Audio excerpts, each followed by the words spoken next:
Namaste students, welcome to 11th physics class. So now we are going to see the topic is order of time intervals. So event, then order of time interval in second. So lifespan of most unstable particle is 10 power minus 24 second. Time taken by light to cross a distance of nuclear size 10 power minus 22 second. Period of X-rays 10 power minus 19 second. Time period of electron in hydrogen atom 10 power minus 15 second. Period of visible light waves 10 power minus 15 second. Time taken by visible light to cross through window pane 10 power minus 8 second. Lifetime of an excited state of an atom 10 power minus 8 second. So period of radio waves 10 power minus 6 second. Time period of audible sound waves 10 power minus 3 seconds. Wink of an eye 10 power minus 1 second. Time interval between two successive heartbeats 10 power 0. Travel time of light from moon to earth 10 power 0. Travel time of light from sun to earth 10 power 2 seconds. Half lifetime of free neutron 10 power 3 second. Time period of a satellite 10 power 4 second. Time period of rotation of earth around its axis 10 power 5 second. Time period of revolution of earth around the sun 1 year 10 power 7 second. Average life of a human being 10 power 9 second. Age of Egyptian pyramids 10 power 11. So age of universe last 10 power 17. So the next we see the topic is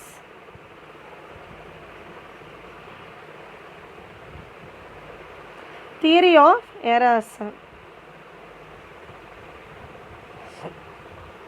So in the theory of errors, the foundation of all experimental science and technology is measurement. So அப்போது எல்லா experimental science and டெக்னாலஜிக்கு எது foundation எது பேஸாக இருக்குமா is measurement தான். So இப்போ அந்த மெஷர்மெண்ட்டில் வந்துட்டு அன்சர்டைனிட்டி இருக்கிறதில்ல. நம்ம ஏதோ ஒரு மெஷர் பண்ணுறோம் அப்படின்னா ஒரு எக்ஸ்பிரிமெண்ட் செய்கிறோம், அதிலேருந்து ரீடிங்ஸ் நோட் பண்ணி அதை கால்குலேஷன் போட்டு அதை ஃபைனலாக ஒரு ரிசல்ட் கொண்டு வரோமா. அப்போது எந்த ஒரு மெஷர்மெண்ட்டுமே கரெக்டாக அதோட ஆன்சர் வந்து எக்ஸாக்ட் அக்யூரேட் ஆன்சர் நமக்கு கிடைக்கிறது கிடையாது. சம் அன்சர்டைனிட்டி இருக்கும் அப்படின்னு சொல்கிறாங்க. அன்சர்டைன் அப்படின்னா இது கரெக்டாக எக்ஸாக்டான ரீடிங் எக்ஸாக்டான வேல்யூ அப்படின்னு சொல்லலாம். அன்சர்டைன் சொல்லும்போது இட் ஹேவ் சம் எரர், அதில் வந்து கண்டிப்பாக என்ன இருக்கும், எரர் இருக்கும் அப்படின்னு சொல்கிறாங்க. So the foundation of all experimental science and technology is measurement. The result obtained from any measurement will contain some uncertainty. But the result obtained from any measurement, எந்த ஒரு மெஷர்மெண்ட்லேருந்து கிடைக்கக்கூடிய ரிசல்ட்லேயும் கண்டிப்பாக என்ன இருக்குமா, சம் அன்சர்டைனிட்டி இருக்கும். Such and uncertainty is termed error. அந்த அன்சர்டைனிட்டிக்கு என்ன பேர் சொல்கிறாங்கம்மா, uncertainty is termed as error அப்படின்னு சொல்கிறாங்க. Any calculation made using the measured value will also have an error. அப்போ இது அந்த மெஷர் பண்ண வேல்யூவை வச்சு கேல்குலேஷன் போட்டாலும் நமக்கு ரிசல்ட் என்னாகும், எரரில் தான் கிடைக்கும். ஸோ அதை தான் சொல்கிறாங்க, any calculation made using the measured values will also have an error. So it is not possible to make exact measurement in an experiment. So எந்த ஒரு எக்ஸ்பெரிமெண்ட்லையுமே வந்துட்டு அதாவது எக்ஸாக்டாக அப்படியே அக்யூரேட்டாக என்ன இருக்குது அப்படிங்கிறத நம்மளால் சொல்ல முடியாது. அப்ராக்சிமேட்டாக ஒரு 1 or 2 பாயிண்ட்ஸ் டிஃபர் ஆகி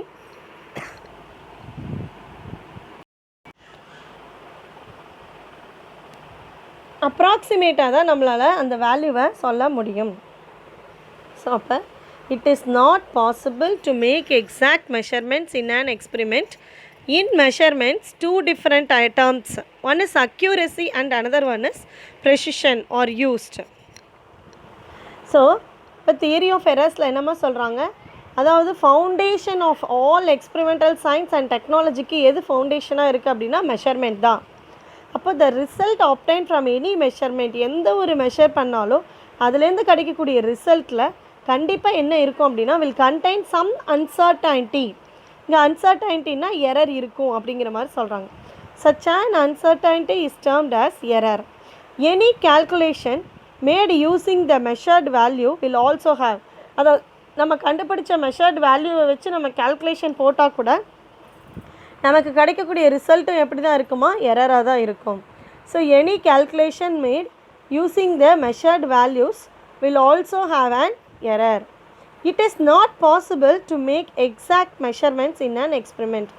எந்த ஒரு எக்ஸ்பெரிமெண்ட்லேயும் நமக்கு வந்துட்டு எக்ஸாக்ட் வேல்யூ எக்ஸாக்ட் மெஷர்மெண்ட் கிடைக்காது அப்படின்னு சொல்கிறாங்க. In measurement, two different terms இருக்குது. ஒன்று accuracy, இன்னொன்று precision are used and need to be distinguished at this stage. Accuracy refers to how far we are from the true value. True வேல்யூலேருந்து எவ்வளோ தூரத்தில் நம்ம இருக்கோம் அப்படின்னு சொல்கிறது accuracy. Precision அப்படிங்கிறது refers to how well we measure, எப்படி நம்ம மெஷர் பண்ணியிருக்கோம் அப்படிங்கிறத சொல்கிறது precision. இந்த do you know பாக்ஸ் பாருங்கள், இது 1 மார்க்கில் கூட கேட்கலாம். In India, the National Physical Laboratory in New Delhi has the responsibility of maintenance and improvement of physical standards of length, mass, time, etc. So அப்போ இதில் அக்யூரஸினா என்ன, ப்ரெசிஷன்னா என்னன்னு பார்த்தோம் இல்லைங்களா. இப்போ இதுக்கு நான் எக்ஸாம்பிள் சொல்கிறேன் பாருங்கள்.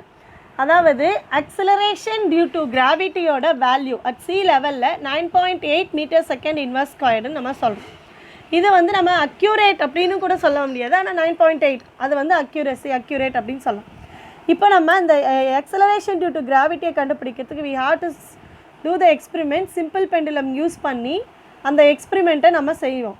ஸோ சிம்பிள் பெண்டுலம் எக்ஸ்பெரிமெண்ட் மூலமாக அக்ஸலரேஷன் டியூ டு கிராவிட்டியை நம்ம ஃபைண்ட் அவுட் பண்ணுவோமா. அப்படியே அந்த சிம்பிள் பெண்டுலமை ஸ்டூடெண்ட்ஸ் வந்து எக்ஸ்பெரிமெண்ட் பண்ணுறாங்க. அப்படி பண்ணி அவங்களுக்கு கிடைச்ச ஃபைனல் ரீடிங் என்ன கிடைக்கிது அப்படின்னா, ஒவ்வொருத்தருக்கு இப்போ ஒருத்தருக்கு வந்துட்டு என்ன கிடைக்கிதுன்னா 9.8 தானே நம்மளோட ட்ரூ வேல்யூ அப்படின்னு சொல்கிறோம், அதாவது அக்யூரேட் வேல்யூ அப்படின்னு சொல்கிறோம்.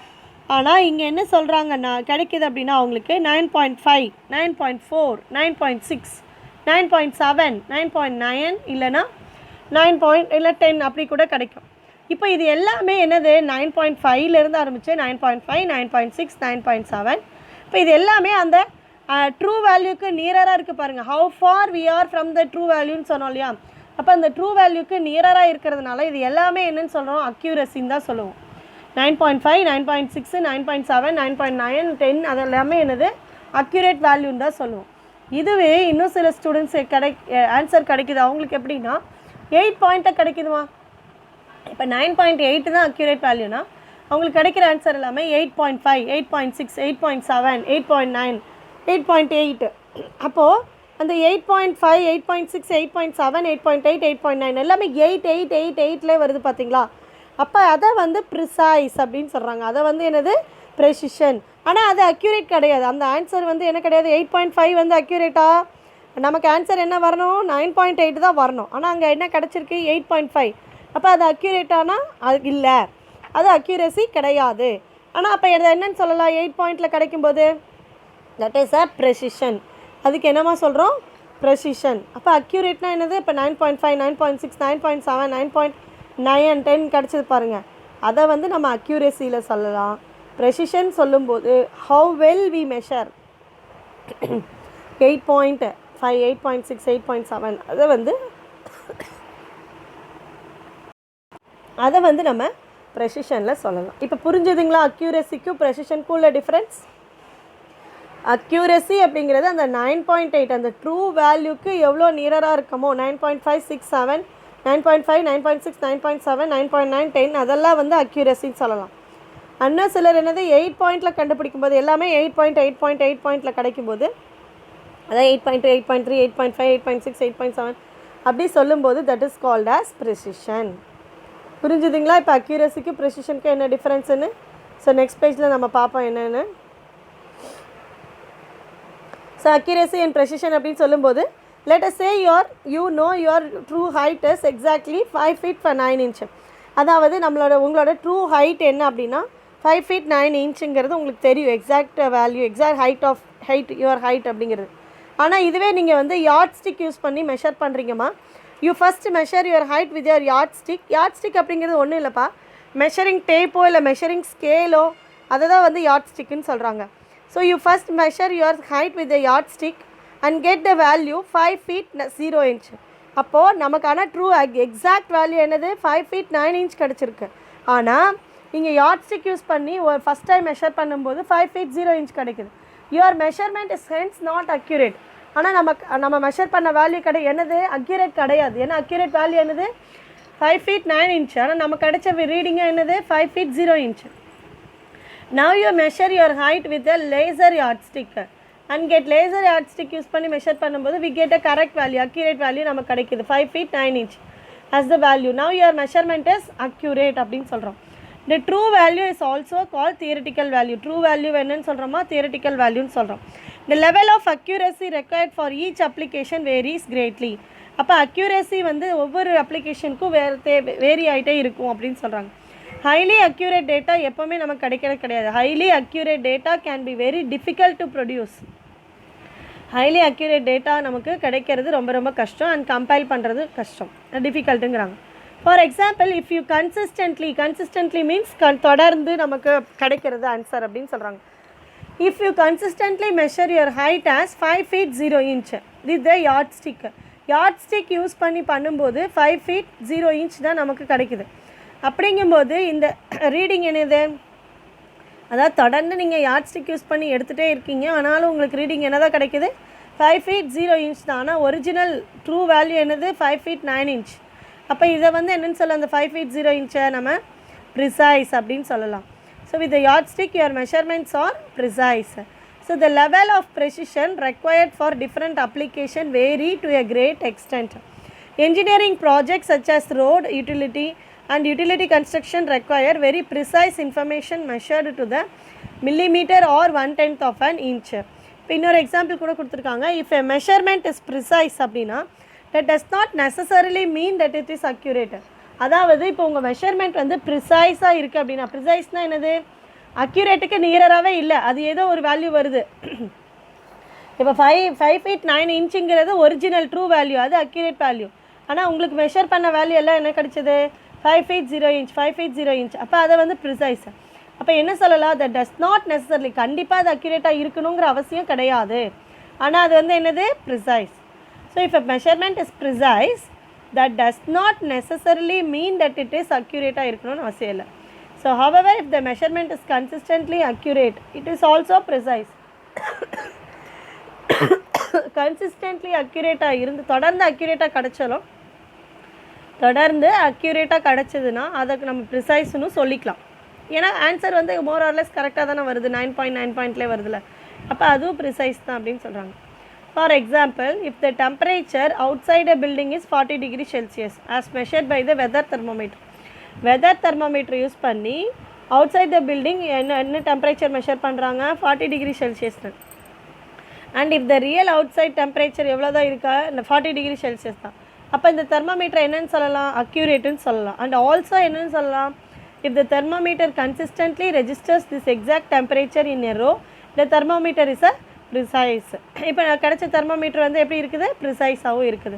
அடுத்தது பாருங்களேன், consider another example. The temperature of a refrigerator repeatedly measured by a thermometer be given as 10.4 degree Celsius, 10.2 degree Celsius, 10.3 degree Celsius, 10.1 degree Celsius, 10.2 degree Celsius, again 10.1 degree, 10.1 degree, 10.1 degree.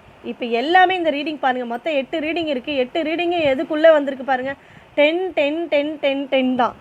0.1 or 2 point தான் differ ஆகிருக்க ஒழிய மற்றபடி அந்த reading வந்து எதுக்குள்ளே வந்திருக்கு 10 10 10 10 வந்திருக்குங்களா. அப்போ இதை வந்து என்னென்னு சொல்கிறாங்கன்னா ப்ரிசைஸ். ஏன் அப்படின்னா ரெஃப்ரிஜிரேட்டரோட ஒரிஜினல் அதாவது ட்ரூ வேல்யூ அதோட ரீடிங் என்னென்னா டெம்பரேச்சர் எவ்வளோன்னா 9 degree Celsius தான்.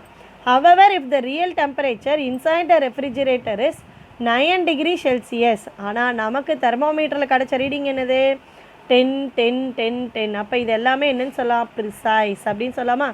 So we say that thermometer is not accurate, it is almost 1 degree of the true value, but since all the measured values are close to 10 degree Celsius, hence it is precise. அப்போ எல்லாமே 10 டிகிரியில் இருக்கிறதுனால அதை வந்து ப்ரிசைஸ்ன்னு சொல்கிறோம். ஆனால் அக்யூரேட்டாக என்ன ஆன்சர் கிடச்சிது 9 degree Celsius தான் அக்யூரேட் ரீடிங் அப்படின்னு சொல்கிறாங்க. அடுத்தது விஷுவல் எக்ஸாம்பிள் காமிச்சிருக்காங்க. Target shooting is an example with which explains the difference between accuracy and precision. The shots are focused so as to reach the bullseye, that is midpoint, but the arrows have reached only around this point.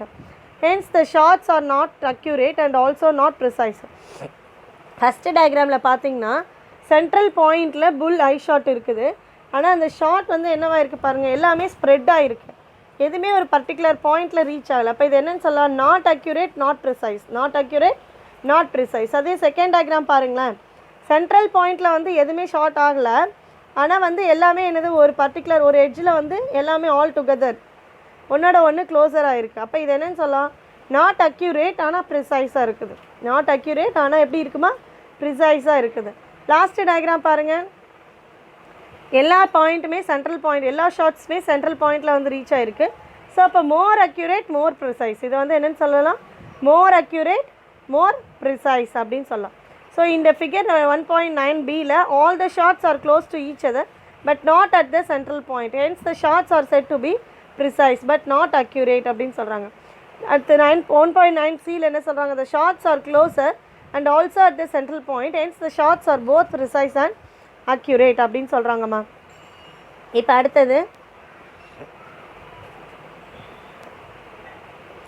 அடுத்தது எது பார்க்க போகிறோம் அப்படின்னா errors in measurement. அடுத்து இன்னொரு example கொடுத்துருக்காங்கம்மா, numerical example கொடுத்துருக்காங்க.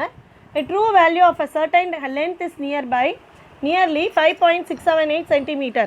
அதாவது certain length measure பண்ணுறாங்க, அதோட ஒரிஜினல் நியர்லி என்ன வேல்யூனா 5.678 சென்டிமீட்டரில் இருக்குது.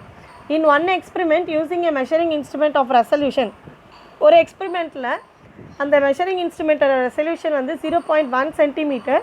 இப்போ அதுலேருந்து மெஷர் பண்ண வேல்யூ எவ்வளோ கிடைக்குதுன்னா 5.5 சென்டிமீட்டர். இது எப்படி இருக்குது, nearer to the accurate value, accurate வேல்யூக்கு நியராக இருக்குது. ஏன்னா ஆன்சர் நியர்லி சர்டைன் வேல்யூ எவ்வளோ கிடச்சிது, 5.678, 5.6, இங்கே கிடைச்சது 5.5 சென்டிமீட்டர். அப்போ இதை வந்து என்னென்னு சொல்லலாம், அக்யூரேட் வேல்யூ அப்படின்னு சொல்லலாம். இன் அனதர் எக்ஸ்பெரிமெண்ட்டில் மெஷரிங் இன்ஸ்ட்ருமெண்ட் வந்து கிரேட்டர் ரெசல்யூஷனில் இருக்குது, அதோட இது எவ்வளோனா 0.01 சென்டிமீட்டர். அப்போ மறுபடியும் இப்போ length is found to be என்ன சொல்கிறாங்க, 5.38 சென்டிமீட்டர், 5.38 சென்டிமீட்டர். இது வந்து என்னது அக்யூரேட் கிடையாது, ஆனால் ப்ரிசைஸாக இருக்குதுன்னு சொல்கிறாங்க. So we find that first measurement is more accurate as it is closer to the true value but it has lesser precision. On the contrary, second எக்ஸ்பெரிமெண்ட்டில் என்னவா இருக்குது, செகண்ட் மெஷர்மெண்ட்டில் லெஸ் அக்யூரேட்டாக இருக்குது, ஆனால் பட் இட் இஸ் மோர் ப்ரிசைஸாக இருக்குது. அடுத்தது எரர்ஸ் இன் மெஷர்மெண்ட். ஸோ மெஷர்மெண்ட்டில் எரர்ஸ் எப்படியெல்லாம் உருவாகுது, என்னென்ன எரர்ஸ் எல்லாம் இருக்குது அப்படிங்கிறத சொல்லலாம். ஸோ இங்கே வந்து த்ரீ பாசிபிள் எரர்ஸ் இருக்குங்கிறாங்க. Uncertainty in a measurement is called an error. Error அப்படிங்கிறது என்னது, uncertainty in a measurement is called an error. அதில் வந்து 3 பாசிபிள் எரர்ஸ் இருக்குது. Random error, systematic error and gross error are the 3 possible errors. அதில் first நம்ம பார்க்க போகிறது systematic error. Systematic error அப்படின்னு சொல்லும்போது அதாவது தொடர்ந்து இந்த எரர் வந்து கண்டினியூஸாக இருந்துக்கிட்டே தான் இருக்கும். இப்போ ஒரு ஸ்கேல் எடுத்து நம்ம மெஷர் பண்ணுறோம் அப்படின்னா அந்த ஸ்கேல் எங்கேயாவது வேர்ன் அவுட் ஆகிருக்கு, அதாவது உடஞ்சிருக்கு. அப்போ அதை யூஸ் பண்ணி நம்ம எத்தனை முறை எதை யூஸ் பண்ணி மெஷர் பண்ணாலும் அந்த ஸ்கேலே மறுபடியும் யூஸ் பண்ணி நம்ம மெஷர் பண்ணாலும் அதில் ஏற்படக்கூடிய எரர் கண்டினியூஸாக இருந்துக்கிட்டே தான் இருக்கும். மறுபடியும் அந்த எரர் வந்து வந்துக்கிட்டே தான் இருக்கும், தொடர்ந்து ஒரே டைரக்ஷனில் வந்துட்டு தான் இருக்கும்.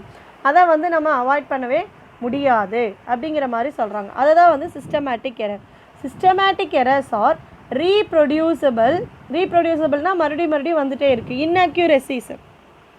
Reproducible inaccuracies that are consistently in the same direction. கன்சிஸ்டன்ட்லினா தொடர்ந்து ஒரே டைரக்ஷனில் தான் அந்த எரர் வந்து காட்டிகிட்டே இருக்கும். அதை நம்மளால் ஐடென்டிஃபை பண்ணவே முடியாது. So systematic errors are reproducible inaccuracies that are consistently in the same direction. These occur often due to a problem that persists throughout the experiment. அந்த எரர் வந்து என்னவாயிட்டே இருக்கும், த்ரூஅவுட் அந்த எக்ஸ்பெரிமெண்ட் முடிகிற வரைக்கும் அந்த எரர் கண்டினியூவாக இருந்துகிட்டே தான் இருக்கும். ஸோ சிஸ்டமேட்டிக் எரர்ஸை வந்து ஃபர்தராக கிளாஸிஃபை பண்ணுறாங்க 5 டைப்ஸாமா. அதில் first one instrumental error, second one imperfection in experimental technique or procedure, அடுத்தது பர்சனல் எரர், அடுத்த error due to external causes, அடுத்து 5th பாயிண்ட் லீஸ்ட் கவுண்ட் எரர்னு சொல்கிறாங்க. அதில் ஃபஸ்ட்டு இன்ஸ்ட்ருமெண்டல் எரர் பார்ப்போம். இன்ஸ்ட்ருமெண்டல் எரர் அப்படின்னு சொல்லும்போது மேனுஃபேக்சர் பண்ணும்போதே, ஸோ அந்த இன்ஸ்ட்ருமெண்ட்டை உருவாக்கும் போதே அந்த ஸ்கேல் வந்து கேலிப்ரேட் பண்ணுவாங்க இல்லைங்களா, அங்கே வந்துட்டு மேனுஃபேக்சர் பண்ணுற இடத்துலையே மிஸ்டேக்ஸ் இருந்துச்சு அப்படின்னா அதை நம்ம வாங்கி அதை வச்சு நம்ம மெஷர் பண்ணும்போது, எக்ஸ்பெரிமெண்ட் பண்ணும்போது, அதை வச்சு நம்ம மெஷர் பண்ணும்போது அந்த எரர் வந்து நமக்கு தெரியவே தெரியாது. ஆனால் அந்த எரர் கண்டினியூவாக நம்ம எடுக்கக்கூடிய ரிசல்ட்டில் வந்துட்டே தான் இருக்கும். இதுதான் வந்து இன்ஸ்ட்ருமெண்டல் எரர் அப்படின்னு சொல்கிறாங்க. So when an instrument is not calibrated properly in manufacture at the time of manufacture பண்ணுற இடத்துலையே அந்த இன்ஸ்ட்ருமெண்ட்டை ப்ராப்பராக கேலிப்ரேட் பண்ணலை அப்படின்னா அந்த இன்ஸ்ட்ருமெண்டல் எரர் இருந்துகிட்டே தான் இருக்கும். அதை நம்ம வாங்கி அதை மெஷர் பண்ணும்போது கண்டிப்பாக அந்த எரர் இருந்துட்டு தான் இருக்கும். So when an instrument is not calibrated properly at the time of manufacture, instrumental errors may arise. If a measurement is made with a meter scale whose end is worn out, இப்போ நம்ம ஒரு measure பண்ணுறோம், அதாவது metre ஸ்கேலை use பண்ணி measure பண்ணுறோம், அந்த ஸ்கேலோட edge வந்து வேர்ன் அவுட் வடைஞ்சிருக்கு, அதை நம்ம கவனிக்காமல் வாங்கிடுறோம், அதே யூஸ் பண்ணி மெஷர் பண்ணுறோம். அப்படிங்கும்போது அதை யூஸ் பண்ணி நம்ம மெஷர் பண்ணக்கூடிய ரீடிங்கும் என்னாகும், அந்த ரீடிங்கை வச்சு கால்குலேஷன் போடுற ரிசல்ட்டும் என்னாகும், கண்டிப்பாக எரர் இருந்துகிட்டே தான் இருக்கும். If the measurement is made with a meter scale whose end is worn out, the result obtained will have errors. அதுலேருந்து கிடைக்கக்கூடிய ரிசல்ட்டும் என்ன இருக்கும், எரர் இருந்துகிட்டே இருக்கும். These errors can be corrected by choosing the instrument carefully. அப்போ இந்த மாதிரி எரரை நம்ம ரெக்டிஃபை பண்ணணும் அப்படின்னா நமக்கு சூஸ் பண்ணக்கூடிய இன்ஸ்ட்ருமெண்ட்டை கேர்ஃபுல்லாக சூஸ் பண்ணணும், ப்ராப்பராக செக் பண்ணிவிட்டு அதுக்கப்புறம் தான் இன்ஸ்ட்ருமெண்ட்டை நம்ம சூஸ் பண்ணி வாங்கணும் அப்படின்னு சொல்கிறாங்க. ஸோ இப்போ இந்த மாதிரி இன்ஸ்ட்ருமெண்டல் எரரை வந்து நம்மளால் மினிமைஸ் பண்ண முடியலை, ரெக்டிஃபை பண்ண முடியும். எப்படி நம்ம சூஸ் பண்ணக்கூடிய இன்ஸ்ட்ருமெண்ட்டை கேர்ஃபுல்லாக சூஸ் பண்ணணும்.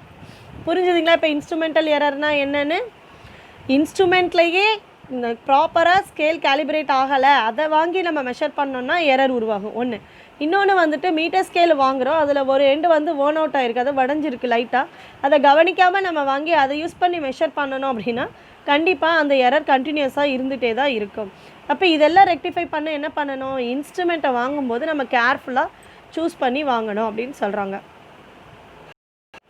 அடுத்தது imperfection in experimental technique or procedure. So அப்போ அந்த நம்ம எக்ஸ்பெரிமெண்ட் பண்ண ஆரம்பிக்கும் போது இம்பர்ஃபெக்ஷன், அதாவது அதில் இனிஷியல் அட்ஜஸ்ட்மெண்ட்ஸ் ஆஃப் இன்ஸ்ட்ருமெண்ட்டுன்னு இருக்கும், இனிஷியல் அட்ஜஸ்ட்மெண்ட்ஸ் ஆஃப் இன்ஸ்ட்ருமெண்ட்டுன்னு இருக்குமா, அதை எல்லாத்தையும் ப்ராப்பராக அட்ஜஸ்ட் பண்ணிவிட்டு டெக்னிக்கலாக அதோட ப்ரொசீஜர் என்னன்னு தெரிஞ்சுக்கிட்டு அதுக்கப்புறமா தான் அதில் நம்ம ரீடிங் எடுக்க ஆரம்பிக்கணும். அது இல்லாமல் நம்ம பாட்டுக்கு போன உடனேயே நம்ம பாட்டுக்கு ரீடிங் எடுத்தோம் அப்படின்னா கண்டிப்பாக அதில் வந்துட்டு எரர் ஏற்படும் அப்படிங்கிறத சொல்கிறாங்க. ஸோ அதுதான் இம்பர்ஃபெக்ஷன் இன் எக்ஸ்பெரிமெண்டல் டெக்னிக். அந்த எக்ஸ்பெரிமெண்டல் டெக்னிக் செய்கிறதுல அல்ல ப்ரொசீஜரில் வந்துட்டு நம்ம அதை ப்ராப்பராக ஃபாலோ பண்ணி, அது என்ன ப்ரொசீஜரோ அதை ஃபாலோ பண்ணி நம்ம ரீடிங் எடுத்தோன்னா we get the answer, result வந்து ஓரளவுக்கு வரும். So imperfection in experimental technique and or procedure அப்படின்னு சொல்லும்போது these errors arise due to the limitations in the experimental arrangement. அதாவது லிமிட்டேஷன்னா இங்கே drawback in the experimental arrangement. These errors arise due to the limitation, drawbacks in the experimental arrangement. As an example, இங்கே example கொடுத்துருக்காங்க, while performing experiments with the calorimeter use பண்ணி நம்ம experiment perform பண்ணுறோம் அப்படின்னா, calorimeter அப்படிங்கும்போது அது ஒரு wooden பிளாக்குள்ள hot water, ஒரு காப்பரில் வந்துட்டு, அதாவது calorimeterல வந்துட்டு ஹாட் வாட்டர் வச்சுருப்பாங்க, அதில் ஒரு ஸ்டிரர் வச்சுருப்பாங்க, அதில் தெர்மோமீட்டர் ஃபிட் பண்ணியிருப்பாங்கம்மா. ஸ்டிரர் யூஸ் பண்ணி நம்ம அதாவது கலக்கின்னு சொல்லுவாங்க, அதை கலந்துகிட்டே இருந்தோம் அப்படின்னா அந்த வாட்டரில் இருக்கக்கூடிய டெம்பரேச்சர் வந்துட்டு தெர்மோமீட்டரில் காட்டும், அதாவது எவ்வளோ டெம்பரேச்சரில் இருக்குது வாட்டர் அப்படிங்கிறத தெர்மோமீட்டரில் காட்டும். இப்போ அந்த இன்சுலேஷன் அப்படிங்கும்போது அந்த வுட்டன் பிளாக்குள்ளே தான் அந்த காப்பர் வெசலில் வந்துட்டு ஹாட் வாட்டர் ப்ளேஸ் பண்ணியிருப்பாங்க. அப்போ அந்த வுட்டன் பிளாக்கில் சப்போஸ் ஏதாவது இன்சுலேஷன் மிஸ்டேக்ஸ் இருந்துச்சு அப்படின்னா அந்த ஹாட் வாட்டரில் இருக்கக்கூடிய ரேடியேஷன், ஹாட் ரேடியேஷன் என்னாகும், லாஸ் ஆக ஆரம்பிக்கும். அப்படி அதன் மூலமாக எடுக்கக்கூடிய நமக்கு அந்த ரீடிங் வந்து எப்படி இருக்கும், கண்டிப்பாக எரர் காட்டும். ஸோ அதை தான் சொன்னாங்க, while performing experiments with the calorimeter, if there is no proper insulation, there will be radiation loss, அதாவது ஹீட் வந்து லாஸ் ஆக ஆரம்பிக்கும். அப்போ அதுலேருந்து கிடைக்கக்கூடிய அந்த ரீடிங் ரிசல்ட் வந்து என்னாகும், this results in error, கண்டிப்பாக எரர்ஸ் உருவாக்கும். and to overcome these necessary correction has to be applied. இதை வந்து ஓவர்கம் பண்ணணும், ரெக்டிஃபை பண்ணணும்னா நெசசரி கரெக்ஷன் பண்ணிட்டு தான் நம்ம எக்ஸ்பெரிமெண்ட்டை ஸ்டார்ட் பண்ணணும் அப்படின்னு சொல்கிறாங்க. அதே மாதிரி ஒவ்வொரு எக்ஸ்பெரிமெண்ட்ஸ்க்கும் initial adjustments of apparatus, initial adjustments of instrument அப்படின்னு இருக்கும். அதை எல்லாத்தையும் ப்ராப்பராக பர்ஃபெக்டாக பண்ணிட்டு தான் நம்ம வந்து ரீடிங்கே எடுக்க ஸ்டார்ட் பண்ணணும். அப்படி பண்ணாமல் நம்ம ரீடிங் எடுத்தோம் அப்படின்னா கண்டிப்பாக நம்ம வரக்கூடிய ரிசல்ட்டில் எரர் கண்டிப்பாக காட்டும். அப்படிங்கிறது தான் வந்து இந்த செகண்ட் பாயிண்ட்டோட அர்த்தம். இது imperfections in experimental technique or procedure. அடுத்தது தேர்ட் பாயிண்ட் என்னென்னா பர்சனல் எரர்ஸ். ஸோ இப்போ ஒரு ஸ்டூடெண்ட் இண்டிவிஜுவலாக போய் ஒரு எக்ஸ்பெரிமெண்ட் பண்ணுறாங்க அப்படின்னா அவங்க வந்துட்டு ஒரு கரெக்டாக அலர்ட்டாக இல்லாமல் சில மிஸ்டேக்ஸ் பண்ணிடலாம். ரீடிங் எடுக்க தெரியாமல் எடுக்கலாம். இல்லைனா அந்த ப்ரொசீஜர் எப்படி ஃபஸ்ட்டு அப்பேரட்டஸ் எப்படி செட் பண்ணணும், அதாவது இனிஷியல் அட்ஜஸ்ட்மெண்ட்ஸ்லாம் பண்ணிட்டு தான் ஸ்டார்ட் பண்ணணும். இப்போ for example screw gauge use பண்ணி ஏதோ டைமென்ஷன் கண்டுபிடிக்க சொல்கிறாங்க அப்படின்னா நம்ம ஃபஸ்ட்டு எடுத்த உடனே போய் அந்த டைமென்ஷனை ஃபைண்ட் அவுட் பண்ணக்கூடாது. ஃபஸ்ட்டு என்ன பண்ணணும், 0 எரர் ஃபைண்ட் அவுட் பண்ணணும். 0 எரர் இருக்கா இல்லையா, இல்லை பாசிட்டிவ் எரரா நெகட்டிவ் எரரா, அதுக்கான கேல்குலேஷன்ஸ்லாம் போட்டுட்டு அதுக்கப்புறமா அது வந்துட்டு அந்த டைமென்ஷன் ஆஃப் ஆப்ஜெக்டை நம்ம ஃபைண்ட் அவுட் பண்ணணும். அதெல்லாம் பண்ணாமல், அந்த இனிஷியல் அட்ஜஸ்ட்மெண்ட்ஸ்லாம் பண்ணாமல் நம்ம ஸ்ட்ரைட்டாக போய் dimension of object find out பண்ணோம்னா கண்டிப்பாக அந்த மெஷர்மெண்ட்டில் எரர் ஏற்படும். இதை தான் வந்து பர்சனல் எரர்ஸ் அப்படின்னு சொல்கிறாங்க. அப்போ பர்சனல் எரர்ங்கிறது என்னது? These errors are due to individuals performing the experiment may be due to incorrect initial setting up of the experiment. அதை சொன்ன மாதிரி இப்போ ஸ்க்ரூ கேஜ் இருக்குது அப்படின்னா அதில் இனிஷியல் அட்ஜஸ்ட்மெண்ட்ஸ்லாம் இருக்குது. 0 எரர் ஃபைண்ட் அவுட் பண்ணணும் ஃபஸ்ட்டு. அதில் கரெக்டாக இருக்கா, ஸ்க்ரூஸ் எல்லாம் கரெக்டாக அட்டாச் ஆகிருக்கா, அந்த இனிஷியல் அட்ஜஸ்ட்மெண்ட் பண்ணாமல் நம்ம போய் ரீடிங் எடுக்கக்கூடாது. அப்படி எடுத்தோன்னா கண்டிப்பாக எரர் வரும். So these errors are due to individuals performing the experiment may be due to incorrect initial setting up the experiment or carelessness of the individual making the observation due to improper precautions. Next, error due to external causes. இப்போ நம்ம external causes அப்படின்னு சொல்லும்போது not only லேபில் செய்கிற experiment மட்டும் கிடையாது. Sunrise use பண்ணி கூட நம்ம வந்துட்டு சில எக்ஸ்பெரிமெண்ட்ஸ், சோலார் எக்ஸ்பெரிமெண்ட்ஸ்லாம் பண்ணுவோம். அடுத்தது பேரோமீட்டர்ஸ், அதாவது விண்மில்ஸ் அப்படின்னு சொல்கிறோம் இல்லைங்களா, அதெல்லாம் கூட அதாவது நேச்சரை டிபெண்ட் பண்ணி இருக்கக்கூடியது. அப்போது இப்போ இந்த எக்ஸ்டர்னல் கண்டிஷன்ஸ் வந்துட்டு என்னது, அந்த எக்ஸ்பெரிமெண்ட்டுக்குள்ள ரிசல்ட்டையே அது வந்து அஃபெக்ட் பண்ணுது அப்படின்னு சொல்கிறாங்க. So the change in the external conditions during an experiment can cause, அதாவது எக்ஸ்பெரிமெண்ட் பண்ணும்போது எக்ஸ்டர்னல் கண்டிஷன்ஸ் கூட வந்துட்டு எரரை உருவாக்குறதுக்கு சான்ஸ் இருக்குது. The change in the external conditions during an experiment can cause error in measurement. For example changes in temperature, ஹியூமிடிட்டினா ஈரப்பதம், அதை காற்று. இப்போ ஈரமாக, அதாவது மழை காலத்தில் வந்துட்டு நம்ம சோலார் ரேஸ் யூஸ் பண்ணி நம்மளால் எந்த எக்ஸ்பெரிமெண்ட்டும் பண்ண முடியாது. ஸோ அதை தான் change in temperature, humidity or pressure during measurements may affect the result of the measurement. இது வந்து errors due to external cause அப்படின்னு சொல்கிறாங்கம்மா. அடுத்தது least count error. Least count எரருங்கிறது ஒன்றும் கிடையாதுமா. அதாவது ஒவ்வொரு இன்ஸ்ட்ருமெண்ட்லையும் இப்போ for example metre scale use பண்ணி நம்ம மெஷர் பண்ணுறோம் அப்படின்னா அப்போ அந்த மீட்டர் ஸ்கேலுக்குன்னு ஒரு லீஸ்ட் வேல்யூ, அதாவது ஸ்மாலஸ்ட் வேல்யூ இருக்கும். அந்த ஸ்மாலஸ்ட் வேல்யூவை தான் லீஸ்ட் கவுண்ட் அப்படின்னு சொல்கிறோம். அப்போ அதில் ஏற்படக்கூடிய எரரை தான் நம்ம லீஸ்ட் கவுண்ட் எரர்னு சொல்கிறோம். So least count is the smallest value that can be measured by the measuring instrument and the error due to this measurement is, அதுலேருந்து ஏற்படக்கூடிய எரருக்கு பேர் லீஸ்ட் கவுண்ட் எரர்னு சொல்கிறாங்க. The instrument's resolution hence is the cause of this error. அப்போ இந்த இன்ஸ்ட்ருமெண்ட்டோட resolution, அதாவது accuracy தான் வந்து இந்த எரர் ஏற்படுறதுக்கு காரணமாக இருக்குது அப்படின்னு சொல்கிறாங்க. Least count error can be reduced by using a high precision instrument for the measurement. High precision instrument use பண்ணோம் அப்படின்னா இந்த லீஸ்ட் கவுண்ட் எரரை தவிர்க்க முடியும். அடுத்தது ரேண்டம் எரர். அந்த வார்த்தையிலே இருக்குது பாருங்கள், ரேண்டம், அங்கே இங்கே அப்படிங்கிற மாதிரி. Random errors may arise due to random and unpredictable variations, அதாவது அதை நம்மளால் ஃபைண்ட் அவுட் பண்ணவே முடியாது. Unpredictable variations in experimental conditions like pressure, temperature, voltage supply etcetera. இதெல்லாம் இருக்கும்போது நம்ம எங்கே இருந்து அது உருவாகுது, அந்த எரர் உருவாகுது அப்படிங்கிறத ஃபைண்ட் அவுட் பண்ணவே முடியாது. Errors may also due to personal errors by the observer who performs the experiment. Random அப்படின்னு சொல்லும்போது எக்ஸ்டர்னல் காசும் இருக்கலாம், இன்ஸ்ட்ருமெண்டல் எரராகவும் இருக்கலாம், எது வேணாலும் இருக்கலாம், பை பர்சனல் எரராகவும் இருக்கலாம். ஸோ அதை தான் சொல்கிறாங்க, random errors may arise due to random and unpredictable variations in experimental conditions like pressure, temperature, voltage supply, etc. Errors may also be due to personal errors by the observer who performs the experiment. Random errors are sometimes called chance errors. Random error க்கு இன்னொரு பேர் இருக்குது, chance error அப்படின்னு சொல்கிறோம்.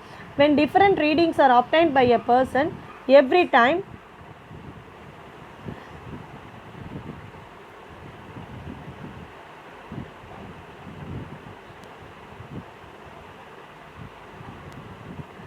So repeats the experiments. So every time he repeats the experiment, personal error occurs.